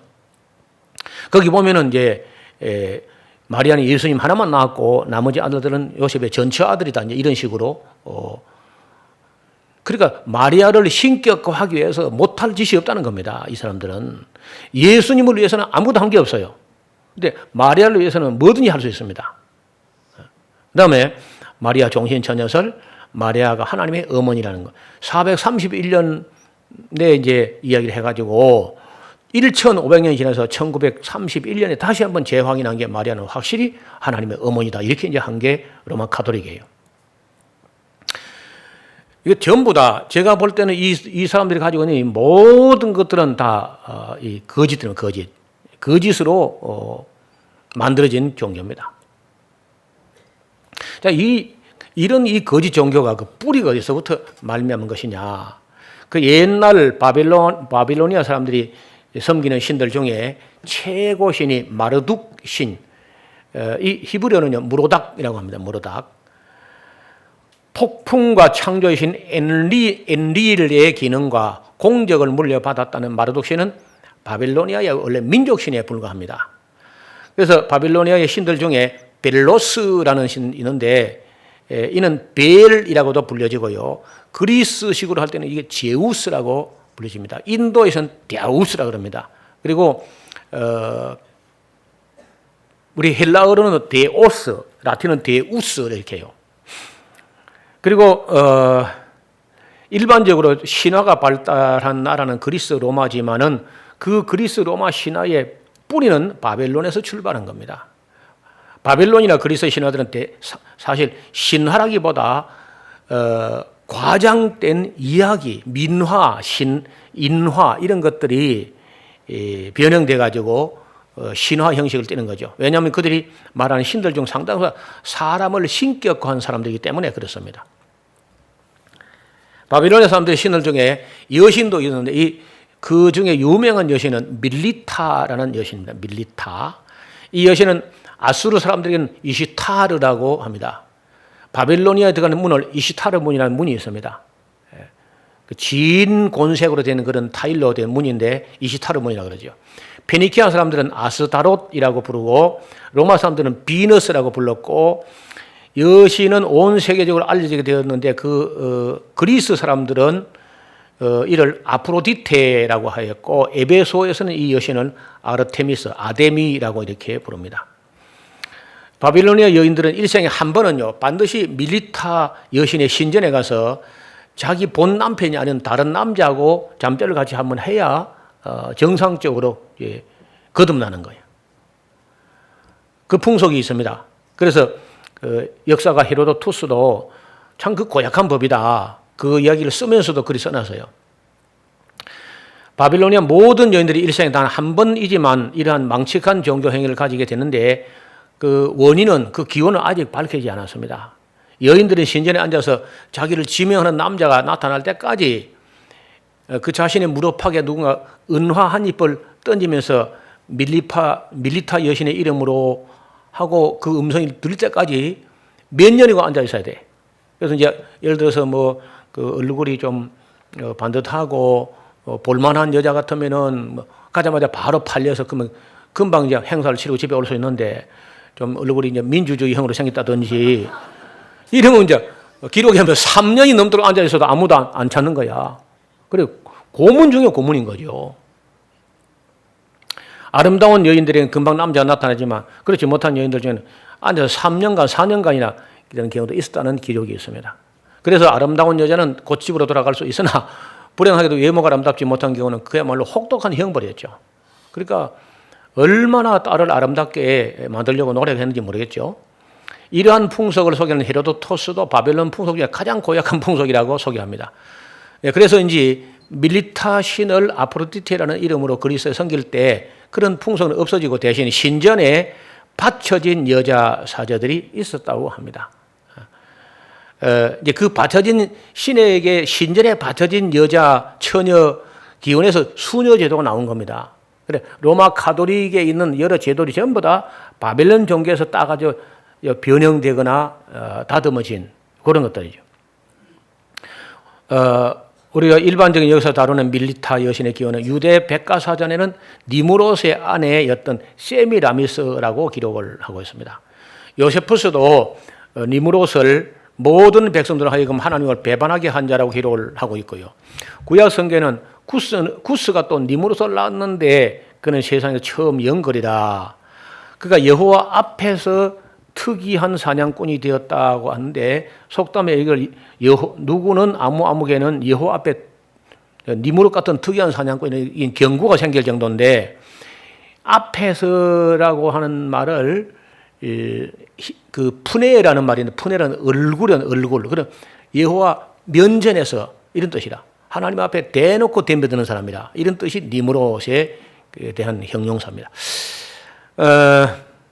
홍수 후에 하나님께서 말씀하신 너희는 생육하고 번성하여 땅에 편만하여 그중에서 번성하라 했는데 아신 대로 메소포타미아 평지에 시날 평지에 건설된 그 바벨 탑과 함께 바벨론은 하나님을 반역하게 된 기원이 되는 곳인데 그 이후로 성경에서 악령을 숭배하는 도시의 대명사가 된 것입니다. 이 바벨론이라는 곳이 사람들이 온 세계로 편만하게 퍼질 때 니므롯은 하나님 말씀을 순종하지 않았을 뿐 아니라 하나님께 백성을 흩어보내시는 목적은 그 세력을 꺾어서 통치하기 쉽게 하려는 것이라고 생각하고 청년들을 선동하여 흩어지지 말자고 이제 주장을 한 겁니다. 니므롯은 백성을 선동하여 하나님을 거역하게 하고 바벨탑을 쌓은 거죠. 그래서 그때 그 니므롯의 아내가 세미라미스라는 여자인데 그녀는 남편 니므롯이 죽고 나자 그 남편 니므롯의 시체를 12토막을 내가지고 각 지방으로 이제 보냅니다.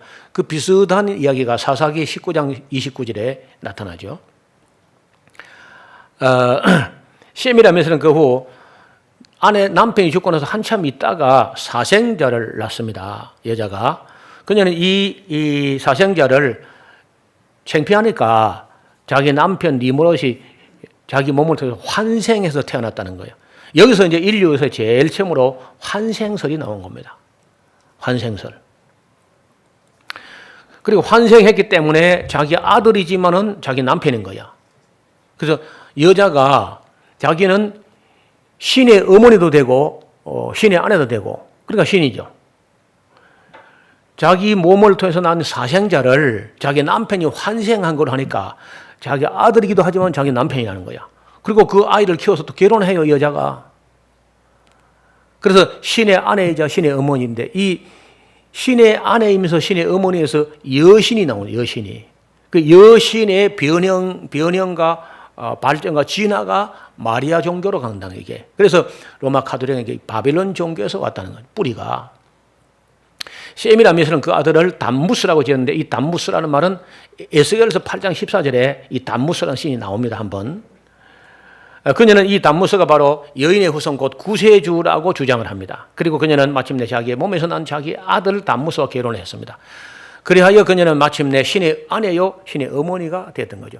사람들은 담무스를 신으로 섬기게 되었고 세미라미스가 신의 어머니고 여신으로 섬겨지게 된 겁니다. 이 여인은 음녀요 여신의 기원이며 어머니신 아들신 남신 여신의 기원이 바벨론에서 출발한다는 겁니다. 바벨탑을 쌓다가 온 세상으로 흩어지면서 어머니 신과 아들 신을 섬기는 그 풍속에는 익숙해 있었기 때문에 온 세상에 어머니 신과 아들 신, 여신과 남신 사상이 일반화되어 있습니다. 그래서 바벨론에서는 세미라미스가 여신이고 남신은 그 아들 담무스입니다. 중국에서는 어머니 신을 여신 곧 식무, 성모라고 하고 독일에서는 아기 안고 있는 처녀신을 헤르타라고 합니다.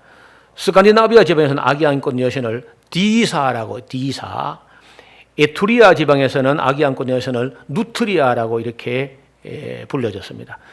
두루이도 교에서는 여신을 비르카 파티튜라 이렇게 부르고 인도 지방에서는 그 어머니 신을 인드라니라고 부르고 인도 다른 지방에서는 여신을 데바키라고 하고 아들을 크리시나라고 부릅니다. 슈메르인들은 여신을 나나라고 불렀고 로마에서는 여신을 비너스라고 불렀습니다. 그리고 아들 신을 주피터죠. 소아시아 지방에서는 여신을 키벨레라고 하고 아들은 데이오스라고 합니다. 가나안 지방에서는 여신을 아스타롯이라고 하고 에베소는 아르테미스, 그리스는 아프로디테. 이 모든 이 여신이라는 그 뿌리가 바벨론에서 출발했다는 거예요. 그리고 이제 애굽에서는 이 여신을 아이시스 혹은 이시스라 그러죠. 그리고 그 여신의 아들은 호루스라고 매죠, 호루스라는 겁니다. 이렇게 해서 여신 혹은 어머니 신과 아들 신을 섬기는 것이 익숙한 세상에 성모 마리아와 그 아들 예수는 좋은 캐릭터가 된 거죠. 그리스도를 섬기게 하는 것이 로마 카톨릭의 착상인데 아주 기발한 착상입니다. 처음에는 마리아에 대한 교리가 없었습니다. 그러나 AD 431년 에베소 회의 431년 에베소 회의에서 마리아가 하나님의 어머니냐 그리스도의 어머니냐 하는 논쟁이 있었는데 확정을 짓지 못하고 있다가 1931년도 정확히 1500년이 지나서 확정을 합니다. 그래서 이제 1931년도에 데오토코스 논쟁은 종결 확정이 되어서 그 교리, 정식 교리가 되었습니다. 1854년에 교황 비오 9세가 마리아 무언제 잉태서를 발표했습니다. 그 이후로 이제 천주교에서는 마리아가 은총의 중재자라고 확정을 지었죠. 그리고 마리아에게 기도하는 것이 예수님께 기도하는 것보다 훨씬 더 효과적이다. 알폰수스 리쿄라는 사람이 이제 이 교리를 만들었는데 예수님께 기도하면 잘 응답이 안 된다는 거야. 그래서 일단 마리아에게 기도해라. 그럼 마리아가 기도를 받아가지고 예수님께 들어줘라 하면요. 항상 예수님이 그 남자가 돼가 인정머리가 없어가지고 잘 안 들어준다는 거예요. 그럼 마리아가 말할 때마다 여자여 그것이 나와 무슨 상관이니까 한다는 거예요. 그럼 마리아가 그 하얀 젖가슴을 내보면서 너 어릴 때 이거 먹었어 하면 꼼짝 들어준다. 그런 말도 안 되는 교리를 만들어가지고 그런 알폰수스 리쿄리가 카톨릭 교리 박사가 되었습니다. 1950년에 마리아가 부활을 성천했다고 발표했었고 51년도에 교황 비오 12세가 마리아 몸이 썩지 않고 하늘로 올려졌다고 이제 이야기를 합니다. 1962년도 마리아가 종신 처녀설을 이제 주장한 것이고요. 가톨릭은 성경을 절대적 권위로 믿는 기독교와 가까워지고 있는 것이 아니라 점점 더 멀어지고 있다고 해야 합니다. 진리를 아는 성도들은 잘 분별하여 양의 옷을 입고 우리가 나오지만은 노략질한 이리가 있다는 것을 우리가 명심해야 될 것입니다. 자, 이제 가톨릭에는요 만신교, 여러분 그 로마에 가면요 만신전이 있습니다. 만신전, 판테온이라 그러는데 온갖 신을 다 섬길 수 있는 신전이 하나 있어요. 그 판테온, 만신전. 여러분 그 사회 역사 교과서 배우는 겁니다. 나중에 그림을 제가 보여드리겠습니다. 그래서 그걸 만 가지 신을 한 개만 섬기면 너무 싱겁다는 거야. 그래서 신이 많아야 이제 되겠는데, 그래서 이제 앞으로 탤런트가 된다, 배우가 되고 싶다 할 때는요, 성 케네시우스에게 기도하면 됩니다. 건축가가 되고 싶은 사람은요, 성 토마스에게, 도마가 목소 있거든요. 토마스에게 기도하면, 잘하면 이제 도마가 기도를 들어줘서 여러분 목수가 되는 수 있습니다. 건축가. 천문가는 성 코스미닉, 이 코스모스란 말이 우주란 말이거든요. 세상. 그러니까 코스미닉 이름이 비슷하니까 그냥 코스미닉이 우주적 천문학을 할 사람들 앞으로 코스미닉 기도해라. 운동선수는 성 세바스찬. 빵을 만들 사람은요, 우리 정진국 집사님. 엘리자베스에게 기도해라. 은행가, 돈을 잘 다루니까 성 마태에게 기도하라는 거예요.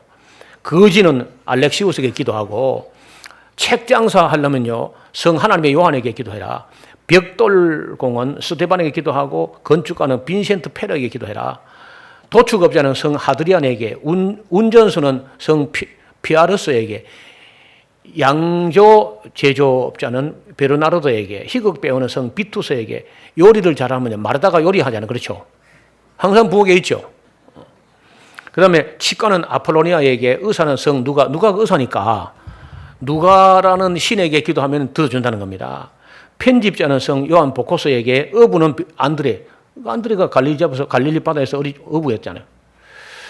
그리고 이제 꽃장수는 도르티에게, 주부는 안네에게, 사냥꾼은 후베르트에게, 화가는 누가에게, 약사는 겜마 가랑리에게, 미장이는 바돌로메에게, 인쇄공은 요한에게, 노동자는 대야고보에게, 변호사는 신 이베스에게, 사서는 제롬에게. 제롬은 대학자거든요. 히에로니무스라는 사람인데 이 사람은 그 알바니아 쪽인가 그 출신인데 얼마나 공부를 열심히 했는지 히브리어, 헬라어, 라틴어, 아람어까지 해가지고 이 사람이 제롬이라는 사람이 가톨릭이 사용하고 있는 불가타, 벌게이터 역이라는 성경을 번역한 사람입니다.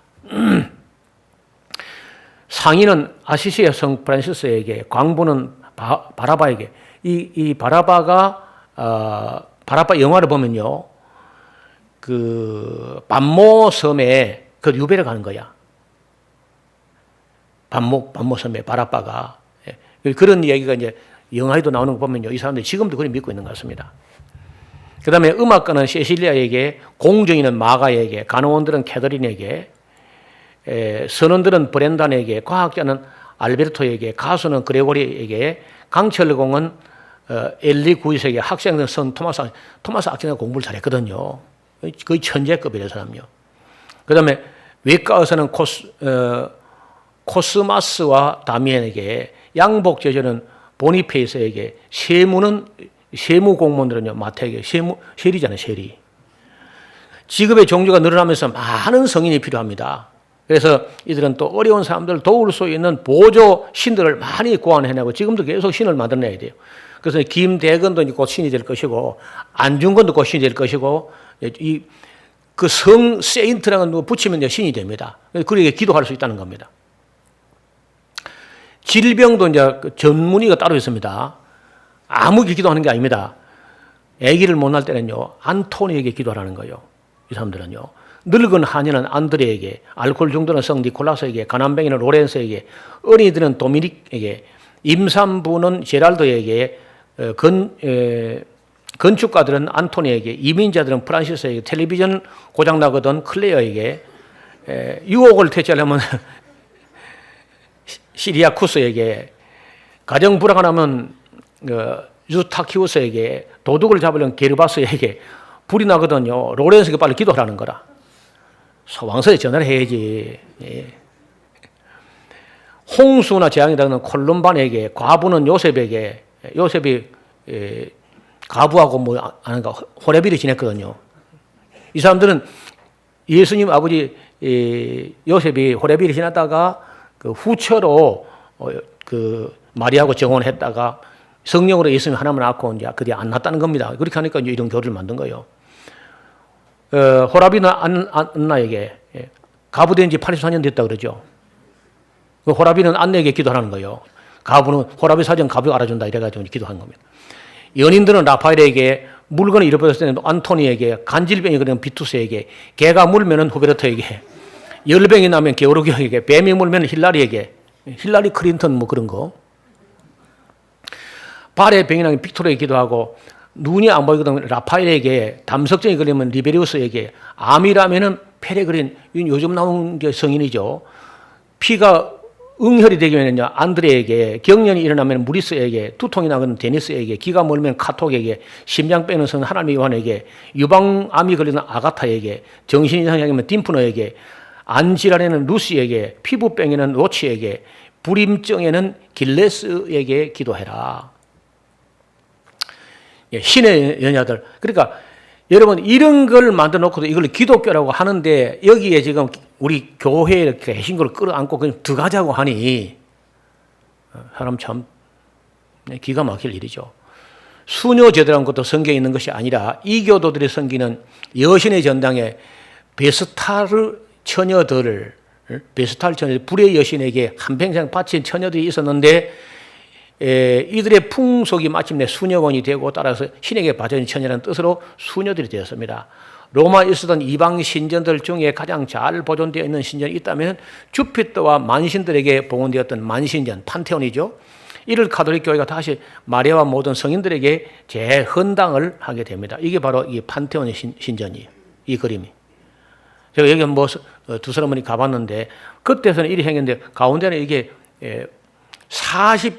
그러니까 이렇게 돔이 되는데 돔 직경이 42m입니다. 기둥 없이 지붕을 이렇게 돔으로 만들어가지고 여기서 저까지 하면 30m밖에 안 되는데 42m니까 기둥 없이요. 대단한 건축 기술이죠. 이 정도, 이게 여기서까지 42m예요. 별로 안 논해를 보니까요. 42m이 대단한 겁니다. 돌만 가지고. 철근 들어간 게 아닙니다. 돌을 이렇게 짜 모아가지고 이렇게 해가지고 여기 구멍을 이게 뻥 뚫었는데 이 건축 기술자들 이야기로는요. 이 위로 공기가 더워진 공기가 밑으로 들어가가지고 위로 올라가는 이 대류 때문에 공기가 이렇게 올라가는 것 때문에 빗방울도 그 올라오는 공기 때문에 이 빗나갈 것이다 이렇게 계산했다는 거예요. 근데 해보니까 비는 빛을 다 들어오더라는 거예요.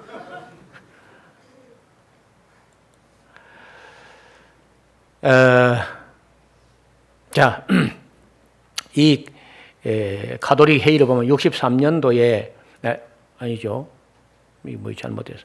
430년에 마리아를 하나님의 어머니로 계리한 거, 그다음에 제2차 콘스탄틴 회의, 590년에 그레고리 1세가 교회 황제가 된 거, 이런 게 전부 가톨릭 회의가 이렇게 진행됐지만 이게 진행될수록 성경 쪽으로 가까워지고 순수해지는 것이 아니라 자꾸 군더기가 더 붙어가지고 더 타락하고 더 변질되는 겁니다. 이걸 따라서 이제 우리 기독교도요, 에큐메니칼 회의 하는데 1948년도에 제1차 에큐메니칼 회의가 있는데 WCCA가 암스테르담에서 했습니다. 그 다음에 이제 2차가 54년도에 2차가 있는데 에반스톤 대회가 있었고, 3차가 뉴델리 대회, 에큐메니칼 선교신학이고, 4차가 웁살라 대회, 5차가 나이로비 대회, 6차가 밴쿠버 대회, 7차가 캔버라 대회. 이 정현견 교수라는 2대 조직신학 교수가 가가지고 초혼. 다시 말하면 그 지중해 전쟁에서 죽은 귀신이 오소서, 유교 때 죽은 영들이 오소서, 라헬의 영이 오소서, 하갈의 영이 오소서 하면서 온 억울하게 지금 죽은 모든 여신들의 혼들이 오시옵소서 하고 소재종이 태우리고 했잖아요. 이런 쇼를 했습니다. 그 정현경 교수가 WCC 회의에서. 그래도 각광을 받았다네, 그 사람이 또. 여러분 집에 가서 정현경 교수 캔버라 대회가 정현경이라고 하고 이름을 적었다 한번 검색해 보세요. 어떤 일 했는지. 그 다음에 이제 8차가 하라리 대회, 9차가 브라질 알레그레 대회고, 10번째가 지난번에 이제 부산에서 했죠. 10차 대회가. 그리고 우리 기독교는 십계명을 이렇게 아는데 이렇게 되어 있는데, 가톨릭 십계명이 이렇게 되어 있습니다. 1. 한 분이신 하나님을 흠숭하여라. 이렇게 이제 1번을 하고요. 2번에 하느님의 이름을 함부로 부르지 마라. 3번은 주의를 거룩히 지키라. 이 3계명이야.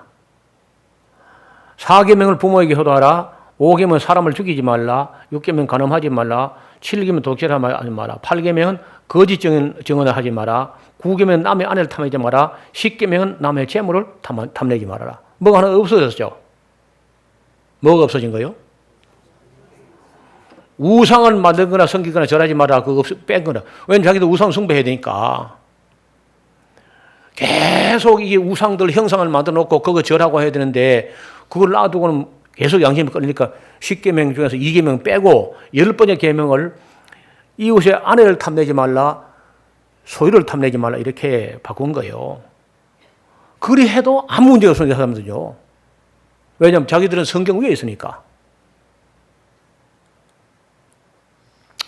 자, 이 세상은요, 언제부터인가 이 세상 전체가 마피아 구조로 변화하고 있습니다. 건설 마피아. 가나다순을 한 겁니다, 그냥. 요즘 이 건설업체가 완전히 마피아식 구조입니다. 위에 이 최고 오다의 말 안 들으면요, 국물도 없습니다. 그 다음에 교육 마피아, 군사 마피아, 금융 마피아, 도박 마피아, 마약 마피아, 무기 마피아, 무역 마피아, 법조 마피아, 보험 마피아, 석유, 식량, 언론, 연예, 원전, 의료, 정보, 제약, 종교, 종자, 체육, 통신, 항공, 해운까지 다 구조가 지금요 마피아식 구조로 간답니다. 위에 오너, 그 마피아의 그 오너의 말 안 들으면 뭐든 다 잘라버릴 수 있는 그런 구조로 간다는 거예요. 종교 마피아도 무서운 거죠. 종교 마피아 중에 대표적인 모습이 이슬람보다 더합니다. 가톨릭 조직이라는 것은. 앞을 보세요. 교황이 사는 이 집이 이런 집입니다. 여기서 나와서 이제 그 주일날 이렇게 나와서 축복한다고 나와요. 이런 집에 살면서 여기 와서 무슨 소형차를 탄다나? 그 쉬워져. 이런 집을 팔아서 가난한 사람 나눠줘야지. 여기 와서 한국에서 그 한 시간이나 소형차 탄다고 가난한 사람이 됩니까? 이런 집에 살면서 말이요. 여기 집을 한번 봐요. 여기를 한번 가서 보면요, 정말 아찔합니다. 이게 정말 사람이 설립한 게 맞나? 여러분, 그 세계 여행가 있죠? 김찬삼 씨라고. 이 사람이 여기 불신자인데 가톨릭 이 성당에 들어가 딱 보고요, 무릎을 꿇었답니다. 오, 주여, 죄인이 여기 왔나이다 했다는 거예요. 건물에 압도당해가지고. 근데 여기 가서 그 설교 못합니다. 1년 내에 시끄러워서요. 그냥 관광 코스에 불과해요. 겉모양은 이 베드로 성당이 별로 그 화려하지 않은데 안에 들어가면요 상상을 초월합니다. 이 정도니까. 제가 그 카메라를 일부러 베드로 성당이 웅장하다는 말을 듣고 일부러 고급 카메라를 가져갔는데 잡히질 않습니다. 너무 엄청나기 때문에. 그래서 항상 일부분밖에 못 찍습니다.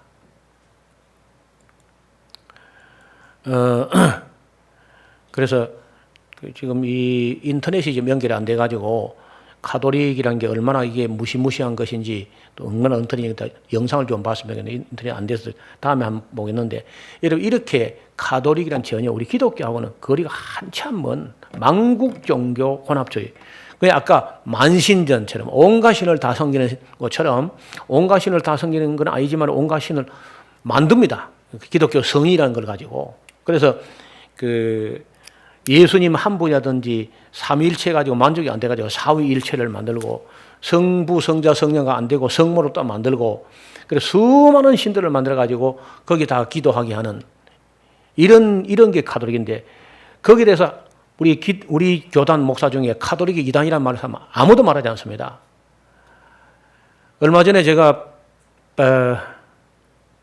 남포교회 박영선 목사 남포교회 맞나요?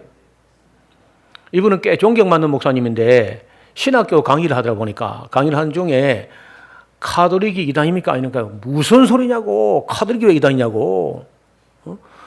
카톨릭이 삼일체를 믿는데 이단이냐고 막 뭐라고 화를 내면서 카톨릭 이단 아니라고 강변하시더라고.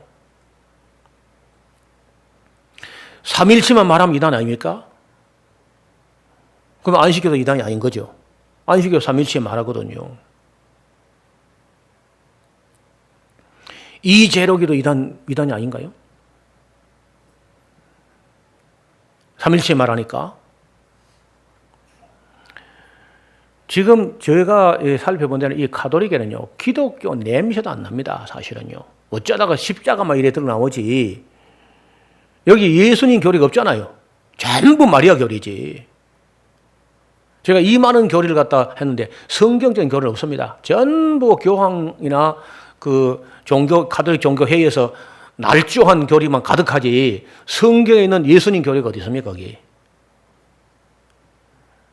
그래서 이런 사람들이 오는데도 크게 하니까 교회가 크고 조직이 크니까 죄가 아닌 것처럼 인식을 한다는 거라.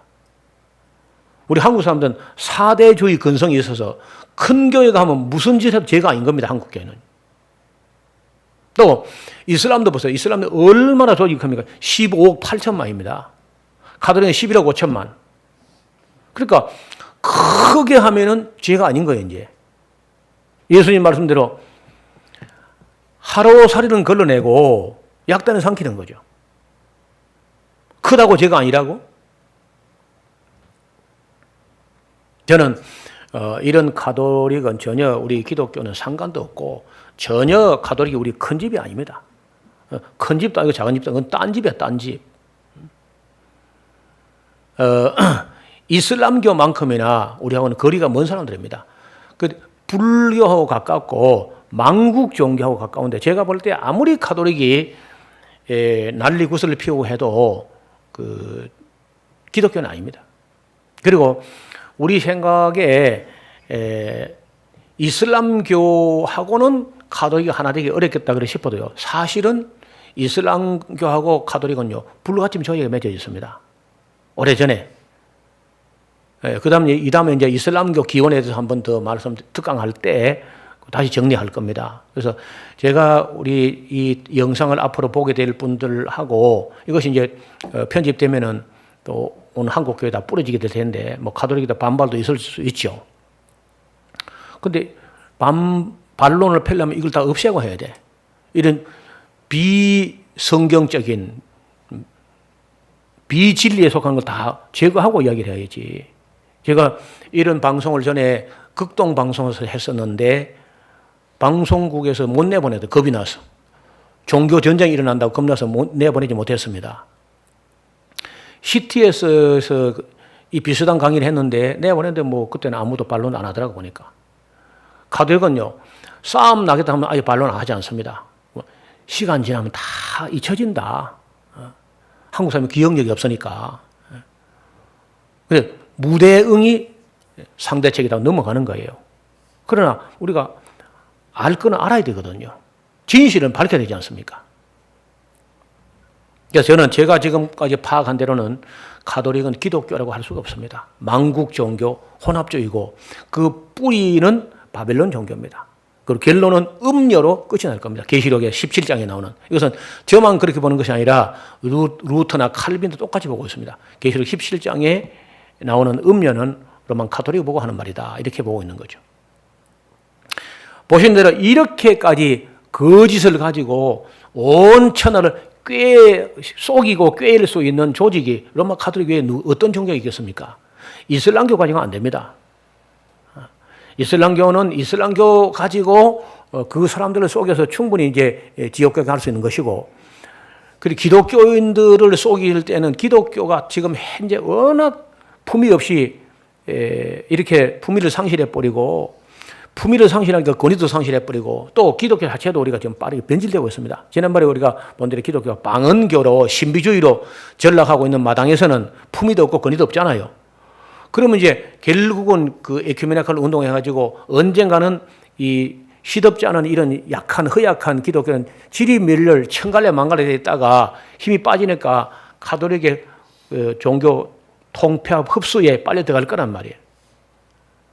그래서 이제 음료 종교로 하나 되는 그런 세상이 올 텐데, 물론 하루아침에 되지는 않을 것이고, 예수님 올 때쯤 되면은 지금 기독교가 이렇게 진리에 대해서 감각이 없을 정도로 불감증 환자처럼 이래 되면은 반드시 빨리 들어갑니다.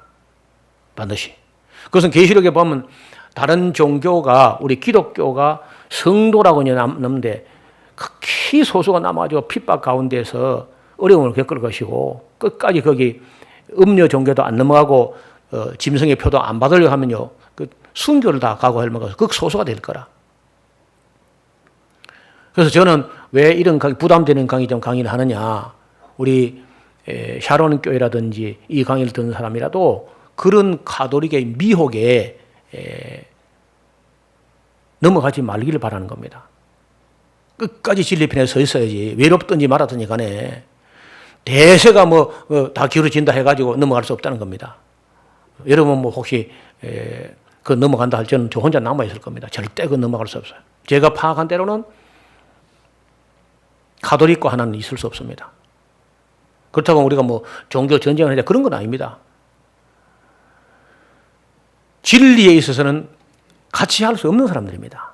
그래서 그 로마 가톨릭의 제2차 바티칸 공회 이후에 약간의 변신을 하는데, 그것은 변하기 위해서 변한 게 아닙니다. 변하지 않기 위해서 변하는 거예요. 그 체제가 허물어져서는 안 된다기 위해서 약간의 폼을, 옷을 약간 바꿔 입은 것 뿐이지, 그런 기독교를 미혹하기 위해서 자기들이 변하지 않았지만은 변한 것처럼 보이려고 우리가 대화하기 위해서 약간의 변신을, 겉칠에만 변신한 것이지 내면 속에 변하지 않은 겁니다. 그런데 연옥 그래도 포기하지 않습니다.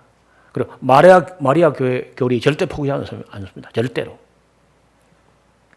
따라서 우리가 믿는 기독교 중에 끝까지 신앙의 신조와 지조를 지킬 사람들은 가톨릭의 거짓에 대해서 분별력을 가지고 잘 살펴서 우리 주변에 있는 사람들을 미혹되지 않게, 그리고 이제 이 영상이 잘 따듬어지게 되면은 영상을 만들어 가지고 주변에 있는 가족들 중에 가톨릭 사람들에게도 좀 전해줘 가지고 분별할 수 있게 해야 안 되겠어요?